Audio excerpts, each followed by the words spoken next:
here with Magdalena Wszelaki, author of Cooking for Hormone Balance. And Magdalena, we're so excited to have you in the NutriBullet kitchen. I am so pleased to be here. Thank you. We're so excited. So please tell me about your personal journey and what led you into becoming a hormone expert. You know, I think that hormonal balance was the last leg of everything that has happened with my health. So Hashimoto's disease, which is basically hypothyroidism, it's an autoimmune disease that causes hypothyroidism, estrogen dominance, adrenal fatigue, I had it all, right? But you know, you really kind of started from the day I was born.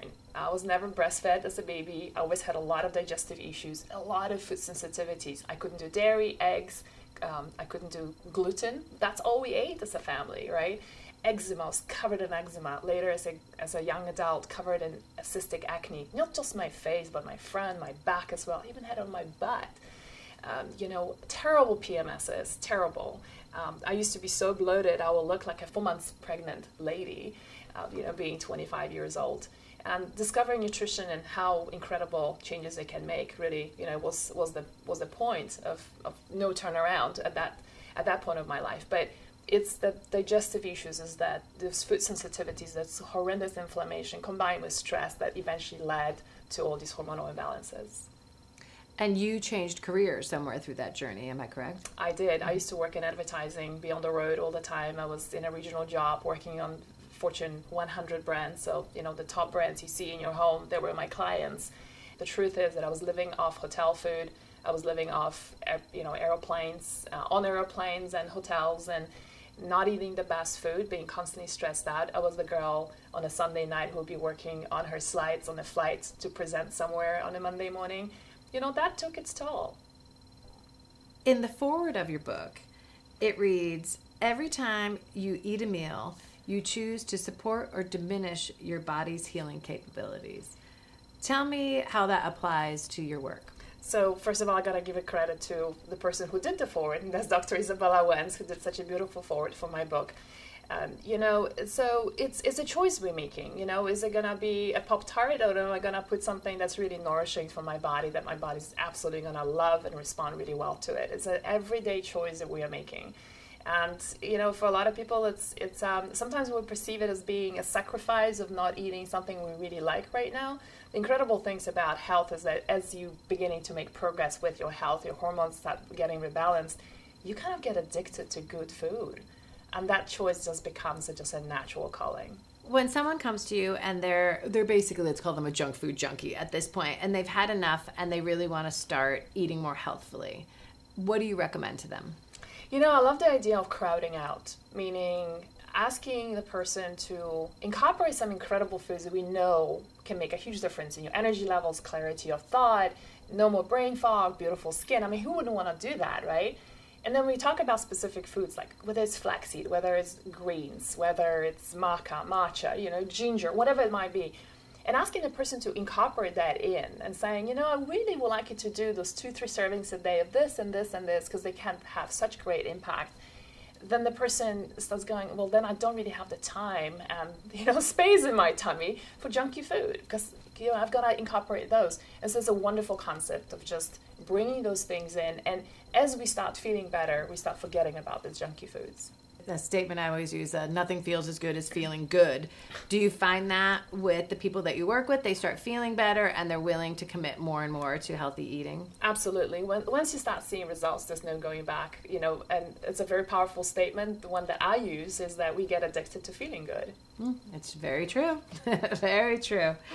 We'd love to hear more about your food, mood, poop journal. What is this journaling all about, Magdalena? Are you sure? I do. I am sure. As soon as I saw it, I knew I was going to have to ask.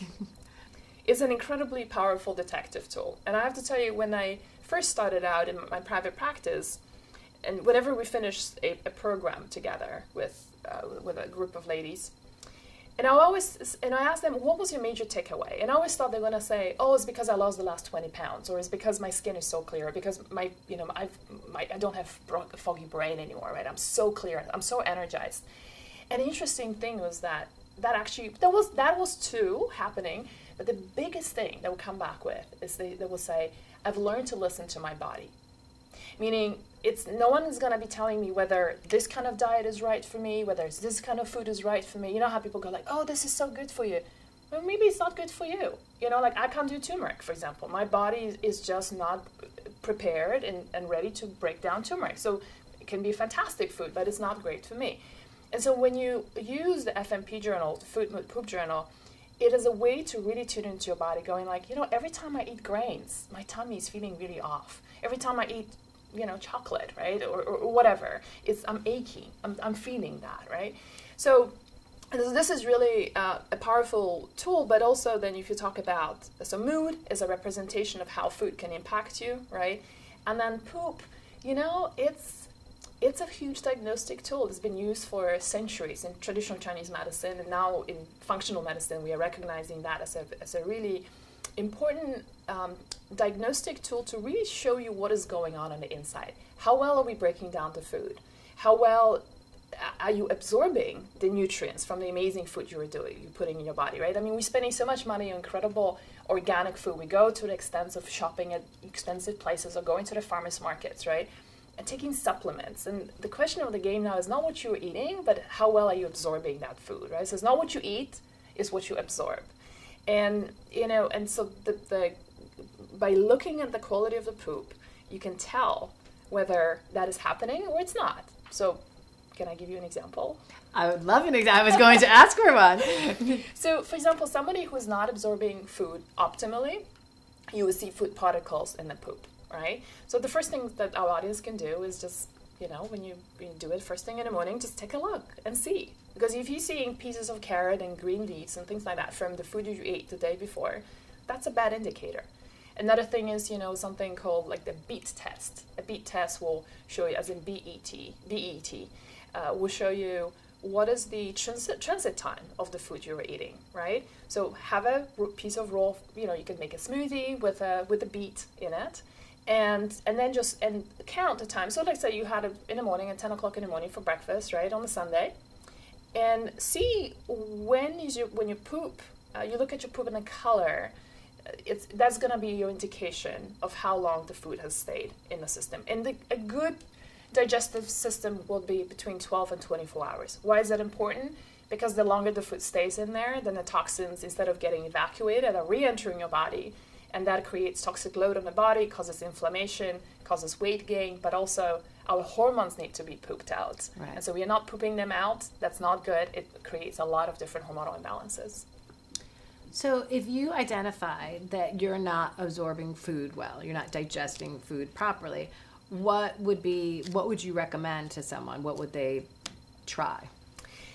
Great question. So, you know, increasing our stomach acid actually is one of the simplest things to prepare the body for breaking down the food better. And most people are low on stomach acid, even though we are told that when you have, for example, acid reflux, that you've got too much stomach acid. It's actually the opposite. You don't have too much. You have too little stomach acid. The stomach is becoming so weak that the little flap that closes between the esophagus and the stomach gets so weak that the acid starts escaping.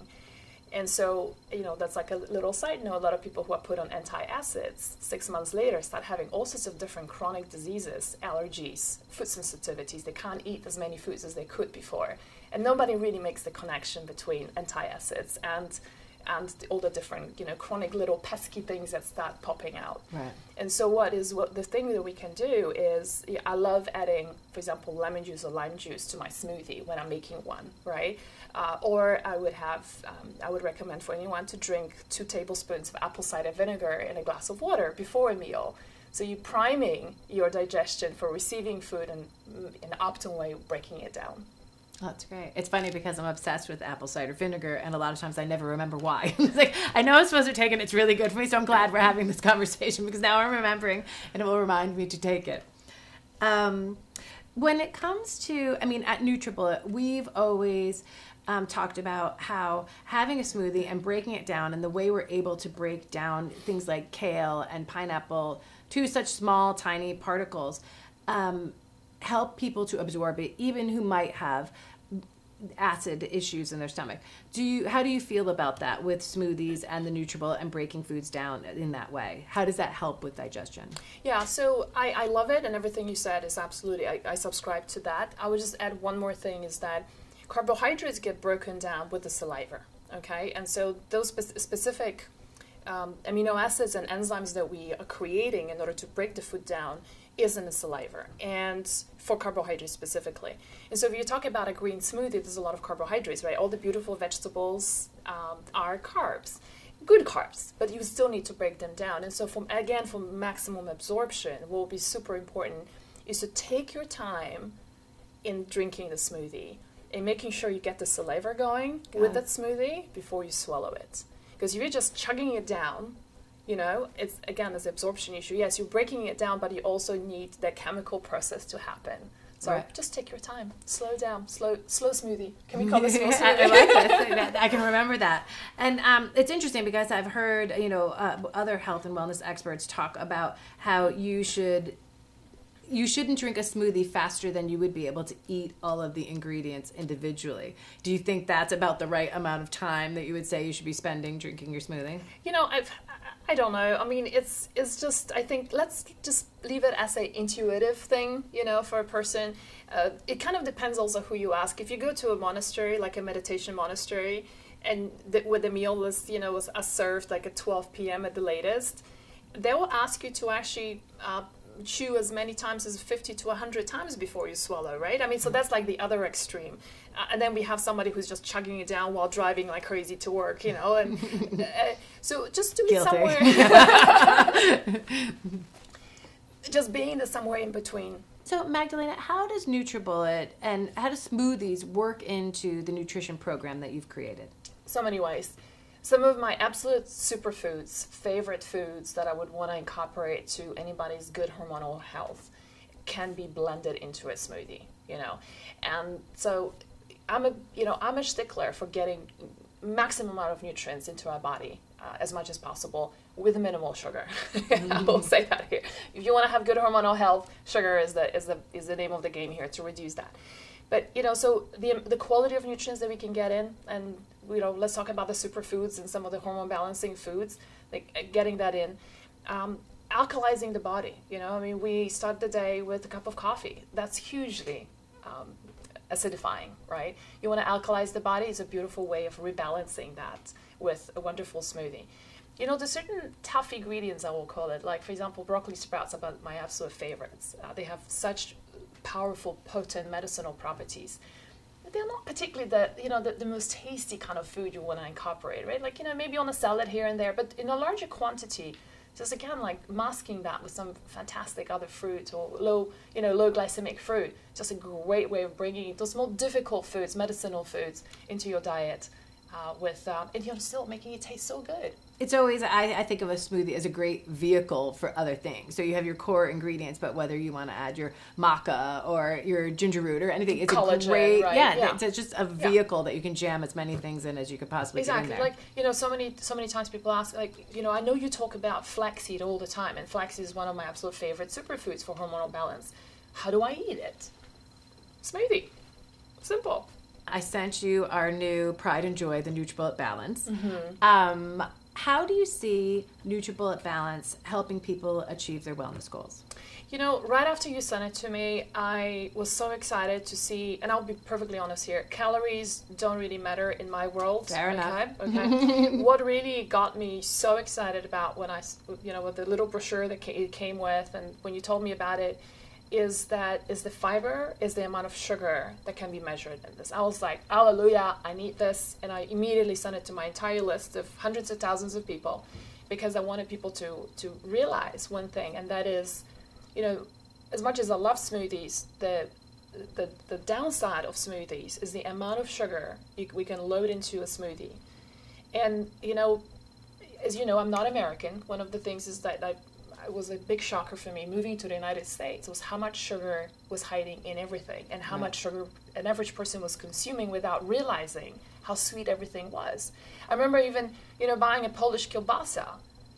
and it had sugar in it. I was like, why would you put sugar in this? And he says, well, because that's what people want. And the sugar in bread, the sugar, you know, as a European, that's completely a foreign concept. There's the sugar in beer. And so it's easy to create a smoothie with a lot of, you know, bananas and pineapples and mangoes, right? It tastes great, but you're setting yourself up for total disaster of something as much as 40 grams of sugar easily. 4 grams of sugar is 1 teaspoon. So visualize that. Mm-hmm. You're basically drinking 10 teaspoons of sugar right there. And it's true. It's easy for even healthy ingredients to add up so quickly. Coconut water, it's great, and it's great for you, but it has a lot of sugar. You have a couple of bananas and a mango, and you're over 30 grams of sugar probably right there. Absolutely. So this is where I was excited, is just to create awareness about how much sugar is in your smoothie, right? And start managing that and shifting a little bit more towards savory kind of smoothies. This is what I teach in my cookbook, you know, which is a bit of a foreign concept, but it works and it tastes great. But also the fiber part. I just love that so much, because fiber is so essential for us to have a really good bowel movement. You have soluble, insoluble fiber, right? Soluble fiber is a fantastic food for probiotics. You know how everybody's on a probiotic kick now? Mm-hmm. These probiotics also need food. And so soluble fiber is a fantastic source of the probiotics for them to multiply and grow, helping your gut, you know, which will help with everything: depression, anxiety, quality of our skin. We lose weight when our gut is rebalanced, right? But also on the other hand, you have the insoluble fiber, which is like a sweep through the colon. And having a really good bowel movement every day, 2-3 times a day, feeling really emptied, is essential for having good hormonal balance. Why? It's not just about getting rid of all the toxins, you know, like the bacteria and heavy metals and pesticides, whatever came in the food, but it's also about pooping out our hormones. When we poop them out, they don't re-enter. And then when they don't re-enter, then the body creates new hormones, and, you know, then the body functions really well. Otherwise, when they do re-enter the bloodstream, the body thinks that we have enough of, for example, estrogen or progesterone or thyroid hormone, but we are not, then the glands are not producing fresh ones, and this is where the hormonal imbalance comes in. So bring on the fiber. Why is recycling those old hormones so bad for the body? Because the receptors do not take them in anymore, and they are different. They've been metabolized, they've been kind of used. The liver is what metabolizes hormones, that kind of separates them out in a different form. So when they do come in, they do not basically match the cell, the receptor, and they don't do the work, meaning having beautiful skin, beautiful hair, having energy, turning fat into energy. It's all the function of hormones, and we are not allowing that to happen when we don't poop well. If our viewers could walk away from this interview learning one thing, what do you think the most important thing for people to know about hormone balance is? You know, I said it before and I said it again: sugar. Just cut out sugar as much as you can. And I'm not saying to be sugar-free, because that's not a good quality of life either. It's just being mindful of how much sugar you have in your diet, and your product helps with that so much. You know, an average American consumes 40 teaspoons of sugar. Wow. And a lot of my clients, when I was in private practice, will say, I'm eating really well. One of the exercises we will do is go through every food that you're consuming, whether it's a snack, whether it's a green juice, whether it's a protein bar, whatever is that, you know, little treat that we have, right? And count the amount of sugar you're eating. And the shockers, you know, it was a shocker for people. These women were coming back and saying, I cannot believe it. I've been eating 40 grams of sugar, which is 10 teaspoons of sugar just in this particular juice. Wow. Right? Multiply this by 3. Having, you know, whether it's a latte in one of the major chains, right? Whether it's a green smoothie that's been advertised as being green and superfoods, and you look at the back of the label and it's got 32 grams of sugar. That's divided by 4, what do you get? I'm poor at math. But it's over 7 teaspoons of sugar in a green juice. So that is something that, you know, sugar acidifies the body. It causes so much of inflammation that our receptors are not even able to receive all the hormones very well. Most importantly, it sends us for a hypoglycemic disaster. And when you go into the place of feeling shaky because you are hungry, that's a really bad sign that somebody's going through hypoglycemia, right? And, you know, and apart from the discomfort of feeling unfocused and shaky and being in a bad mood and, you know, just feeling out of sorts, the most important thing is zapping your adrenals. Almost everyone I know has got some kind of an adrenal problem, right? And adding the kind of a sugar dip, it's the adrenal's job to bring up your blood sugar levels back on again. And we just exhaust them even further. You know, exhausting them, being stressed out all the time, we don't sleep enough. Sugar exhausts the adrenals, right? So you're just adding fuel to the fire. So I'm a big fan. And I see the transformation in people, you know, just by reducing the amount of sugar we're consuming. Just first of all, being aware, then making a conscious effort to start really replacing these ingredients that are the biggest culprits. And, you know, I see such transformations in women. Energy, like the biggest thing is the energy comes back. We start melting the pounds away when the sugar goes away, right? You stop taxing your liver. And so, you know, our sense of like brightness, like women look so bright and their eyes just become so, you know, full of vibrancy, and the skin is plump, and you know, people go like, what have you done? And you're like, I got off sugar. That's it. Sign me up. Yeah. Now, how many grams of sugar do you eat a day, and then how many grams do you recommend to someone who's really in the midst of hormone imbalance? Yeah, so, you know, in my personal life, I would never go above 30 grams, right? So you divide it by 4, so that's about 8 teaspoons, and that's all in, including like a sweet potato or, you know, apples or whatever I'm eating. A person who's going through a healing period, if you will, right, a rebalancing period, I would say 20 grams of sugar is my best practice, which is equivalent to 5 teaspoons.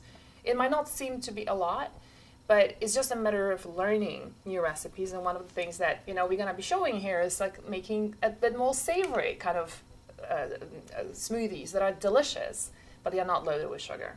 That's great, because it's so easy to suddenly flip a seemingly healthy smoothie into a sugar bomb without, no, you know, a few dates, a fig. Quickly, coconut water, quickly it becomes well over 20 grams in one smoothie. Let me quiz you here. And this is one of the major chains that sells coffee, a latte, right? Like a frappuccino. Take a guess how much the amount of sugar that's in it. It's on their website, so, you know. I'm going to guess, because I do look at these things. Okay. Wait, what size latte are we talking about? Let's talk about like grande. Okay, grande. Oh, a grande? 36? Teaspoons? Grams. No. More. It's teaspoons. Oh, teaspoons? Yeah. So teaspoons, I would say it's about 36. No, it is 32 teaspoons of sugar. 32 teaspoons? Yes. How many grams is that? So that's times 4? Times 4, 120 grams. Oh my God. In one latte? A frappuccino? I think that's illegal. I mean, that's, if Yeah. you're talking about, you know, as a regular, I really think that the same way cigarette companies, you know, have been pretty much, you know, the landscape has changed, right? And we all know what smoking does to us. I do believe sugar is going to be the next thing. And companies should be penalizing for doing that, because it is just, you know, it really sets you up for a total disaster for the rest of the day. And the problem with that is that it makes you want more sugar later. I mean, that was the whole, you know, Coca-Cola conspiracy, if you will, right? They have sugar and they have salts and, you know, blah, blah, blah, and it makes you want to have more and more and more. And so it's the same thing with sugar. You're having that kind of a start of a day. By 11 o'clock, what happens? You're crashing. Mm-hmm. You need crashing, right? Because you need to pick your energy back up again, right? And then you survive till lunch, and then 4 o'clock you're having another dip. And so it's like a vicious circle that just goes on and on. So what are your favorite foods for hormone balance? The first one that I love working with, because it's so versatile, whether it's a woman who's going through PMS, or whether it's a woman who's going through perimenopause like myself right now and beginning to get into those waters, or whether you're going through major menopause, flaxseed. Just flaxseed. Estrogenic in nature. It does have natural, we call it phytoestrogens, so naturally occurring estrogens.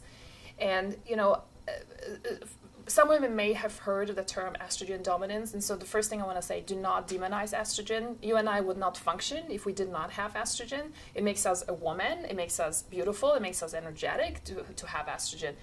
The question is, how much do we have, and how are we breaking down those estrogens? And what flaxseed does is not only does it bring in those good estrogens that we need to look beautiful and feel amazing, but it also helps us to break them down in a way that the metabolites of estrogen are like the bad guys and the good guys. And what flaxseed does, it helps you to skew the balance towards the good guys. So those are the ones that, you know, give us good periods, right, without the crazy PMSs. And those are the ones that help us to lose weight around our thighs and butts, right? You know, so flaxseed is just so versatile. Helps, again, it's so full of both soluble, insoluble fiber. So we talked about how important the fiber is, helps you with the bowel movement. I have never seen a food that's more powerful. Just 2 tablespoons a day, freshly ground. And I want to emphasize the word freshly ground. You do not want to be buying it in the store that's already been oxidized.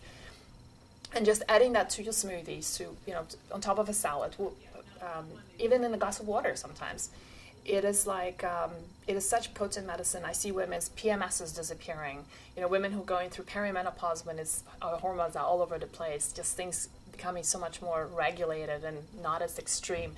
Women with menopause, suffering from hot flashes, night sweats, just all of that going away just with flaxseed. So one of my absolute favorites. The second food that I'm very passionate about is our broccoli sprouts. You know, so before a broccoli becomes a broccoli, it just starts up with a little sprout, right? And many health stores sell them. You know, they contain a substance called sulforaphane. It's such powerful chemical that's found in this gentle, you know, crispy little sprouts that not only helps us to detoxify our liver, and the liver plays a huge role in helping to separate hormones and helping us to poop them out so that we function really well, but also sulforaphane is a natural estrogen blocker. So, you know, I talked about estrogen being good and bad. It blocks the receptors from the bad estrogens coming in. So serious conditions like fibroids, endometriosis, thyroid cancer, thyroid nodules, most importantly, breasts. So like estrogen receptor positive breast cancers, which are majority, 80% of our breast cancers in the United States are estrogenic. And so bringing in sulforaphane is the blocker, it's a natural blocker of estrogen from coming into the cell and multiplying the growth of the malignant tissue such as cancer cells. Wow. Women who have fibrocystic breasts, almost every woman I know at some point in their lives had fibrocystic breasts or had lumps on their breast. And you know that moment when you find a lump on your boob, right? And you just go, oh my God, what do I do? What kind of scan? Is that, you know, is that cancer? Is it not? It's one of those things, no woman should ever go through this. And what I love about broccoli sprouts is sulforaphane is such a powerful substance that it just unwinds all of that. You know, it's just, how can you not love that? And I love it to add it to my smoothies, you know, with my NutriBullet. It's a staple in my home. And, you know, I think the third food that I want to mention is matcha. Matcha, the ceremonial Japanese tea, green tea. And what I love about it is that, you know, it has caffeine in it, so it does give you that beautiful kick. But unlike coffee, it doesn't send you up for, you know, for a spike and then you come crashing down at 11 o'clock just going like, oh, I need another cup of coffee or I need some sugar to lift up my energy, right? What matcha does is gives you like the kind of energy, but it's very sustained for throughout like up to 5-6 hours. It doesn't make you feel jittery at all. It doesn't impact your liver, which the liver, again, and the hormones is such a big thing. We want to save our liver. When you're drinking a lot of coffee, your liver gets taxed big time, right? Matcha doesn't do that.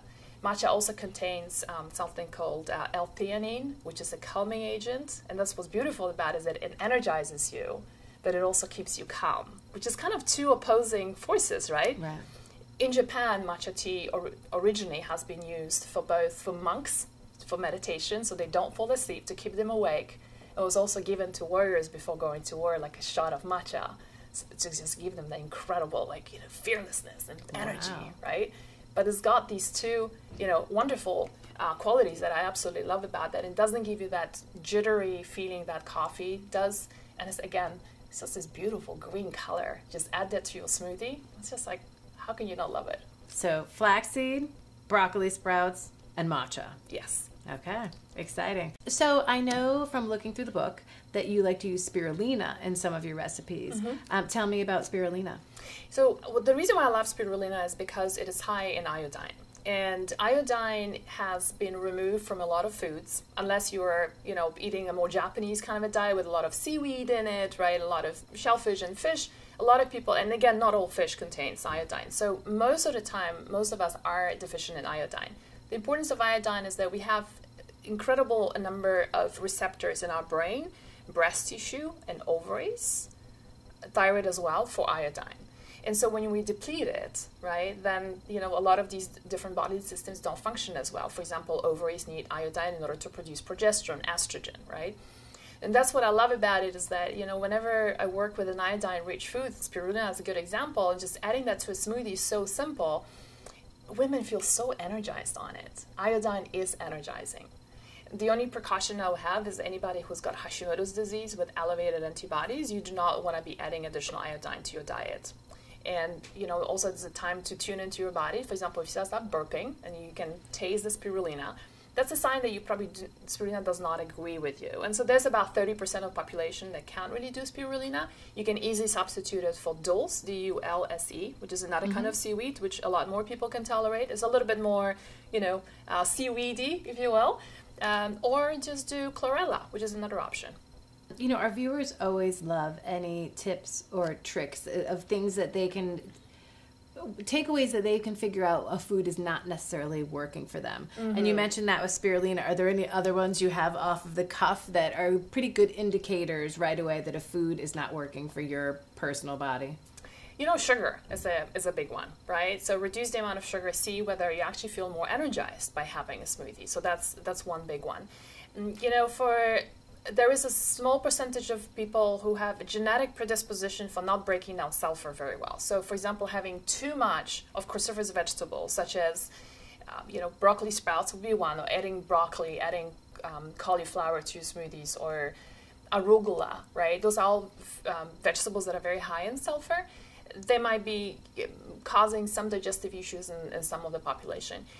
You know, for people who have never had any fiber, you might want to be slowly adding in fiber to your diet instead of going like with the 2 tablespoons I talked about of flaxseed. You might not be ready for that, and you will know it because your tummy is gonna be, you know, your digestion, your small intestine is gonna get all bloaty and not happy because like, oh, too much good stuff coming in this way, right? So start off small, like slow, with something like a 1 teaspoon, you know, of ground flaxseed for starters. You know, lemon. I mean, lemon is amazing. Apple cider vinegar is amazing, right? Like we were talking about, it primes your digestion, alkalizes the body, right? Just makes you feel really good. I can't tell you how many women have been having like amazing digestion, right? Amazing like bowel movement, allergies going away when they start incorporating lemon or apple cider vinegar. However, there is such a thing as histamine intolerance. And there's a lot of women are beginning to realize now that every time I have a glass of wine, I'm all stuffy here. You know, I scratch my skin and I've got these red marks that just won't go away. I'm having allergies from hell, which I never had before as badly, right? You know, I'm getting anxiety attack, like after having, you know, apple cider vinegar and something, or having a glass of water with lemon. And I'm feeling really anxious. So that's histamine issues. And I'm beginning to see a lot more people now having an issue with that. So anything that's aged, you know, like fermented foods will be aged foods, will trigger histamine intolerance, and as well as lemon, apple cider vinegar, because it's aged, but lemons because it's a citrus, can be an issue. And that's becoming more of a problem. It's a complex condition, but it can be completely managed. The word of the game is bring the inflammation down, starting with sugar, right? Cut out the gluten, cut out the dairy from your diet, and you will see your tolerance for high histamine foods will go up. All right, well, thank you. I'm so excited to get to some of these savory recipes. So we're going to switch up and move into kitchen mode. Let's do it. Okay, great. Today's recipe is called the Deep Green Spirulina Smoothie. If you are going into perimenopause, or perhaps you're sailing through menopause right now and suffering from things like night sweats, hot flashes, stubborn belly fat that just wouldn't go away, maybe bad mood swings as well, this recipe is for you. The major job of this smoothie is going to help you with 3 things. Number 1, it detoxifies us from bad estrogens. It helps to add good estrogens and sustain our blood sugar level, which is essential if you want to mitigate the symptoms. Let me walk you through the ingredients. First thing, pears. Wonderful source of fiber. Add a little bit of sweetness, but not too much, because remember, we don't want to be adding too much sugar to this smoothie. Avocado, fantastic quality fats. They're going to help us stabilize that blood sugar level that I talked about. Filtered water.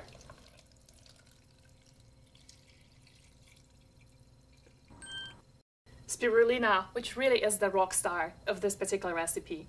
Not only is it high in iodine, which is going to give you plenty of energy, mental focus, also is going to help you to detoxify you from estrogen and lose that weight you just haven't been able to do for a very long time. It was also a wonderful source of protein. Camu camu is a berry from Peru that's one of the highest foods in vitamin C. Fantastic to support your adrenals, but also to stimulate your immune system. Pumpkin seed, not only does it bring in fiber, but it's going to work in conjunction with flaxseed to help us bring up estrogen level. Flaxseed, one of my absolute favorite foods when it comes to perimenopause and menopause. It brings in what we call phytoestrogens, naturally occurring estrogens, bringing it about naturally, the good guys, while taking care of the bad guys, in other words, detoxifying you of the bad estrogens that are causing all these symptoms. Sea salt.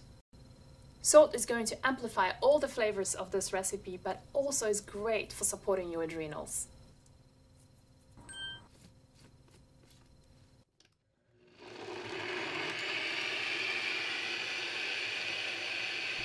I know it's a little bit of an unusual combination, but I hope you try it because it truly is not only a really great tasting smoothie, but it's going to help your symptoms so much.